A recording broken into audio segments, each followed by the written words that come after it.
Callum Smith defeats Nikola Sjekloca with a 12-round unanimous decision. Apologies if I'm pronouncing Sjekloca's surname incorrectly. If you know the correct pronunciation, please post it in the comment section below phonetically so I can get the pronunciation correct. This was a fairly decent opponent for this stage of Callum Smith's career. I think he's only had 15 fights, I believe. Fairly decent opponent.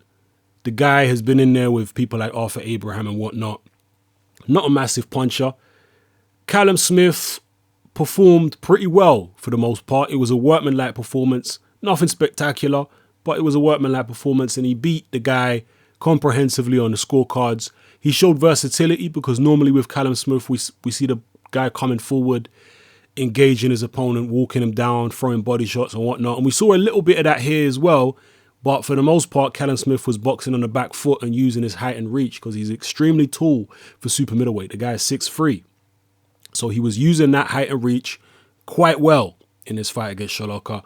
Early in the fight, it seemed like Sjekloca was ambitious, but he tasted some hard body shots. I think it was in the 4th round, and that kind of quelled his ambition quite a bit. And from there on in, Smith was able to control the fight from distance and take it at his pace. There was a time in the fight, I think around the 7th round, where Callum Smith, to me, appeared to be gassing out. He got his second win later on in the fight, but around the halfway stage, he seemed to be gassing. And a guy as experienced as Sjekloca really should have applied the pressure there. If you've got a young fighter who's never been 12 rounds before, who's inexperienced, and you see them tiring, you need to put the pressure on. And Sjekloca didn't do that. Perhaps he was intimidated by Smith's power. He tasted those body shots. He obviously had a taste of Smith's power, catching shots on his shoulders and gloves and whatnot. He never really got hit with a flush Smith punch to the head with full power, but he definitely had an idea of how hard Callum Smith could punch. And maybe he was intimidated of going in, or maybe he's just not good enough to apply the pressure and cut the ring off and test Smith's stamina, because Smith was able to box at his own pace and it was very, very leisurely for him. So I was impressed by the versatility. I thought that was good. He showed that he can, if he needs to, use that height and reach. Unlike someone, for example, like Nathan Cleverly, who is not as tall as Callum Smith, but he also has height and reach. And against shorter opponents, he very seldom uses it. Whereas Callum Smith used that height and reach over his opponent here.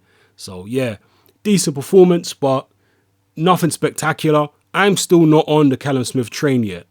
I'm not saying I won't be in the future, but right now, I'm not on the Callum Smith train. I think he's a decent prospect, but there's nothing about Callum Smith that jumps out to me. That's just my take on him at the moment as a fighter. But drop your comments below. Let me know how you felt about this performance from Callum Smith. He'll now be ranked, I believe, in the top 10 in the world by at least some of the sanctioning bodies. Do you think he's ready for world level now? Who would you like to see him in the ring with next? Do you think there are potential fights for him with George Groves and James DeGale? What kind of level do you think Callum Smith is at right now? Who do you think he could beat in the super middleweight division at this stage? Drop your comments below. Let me know how you feel. This is Hatman. I'm out.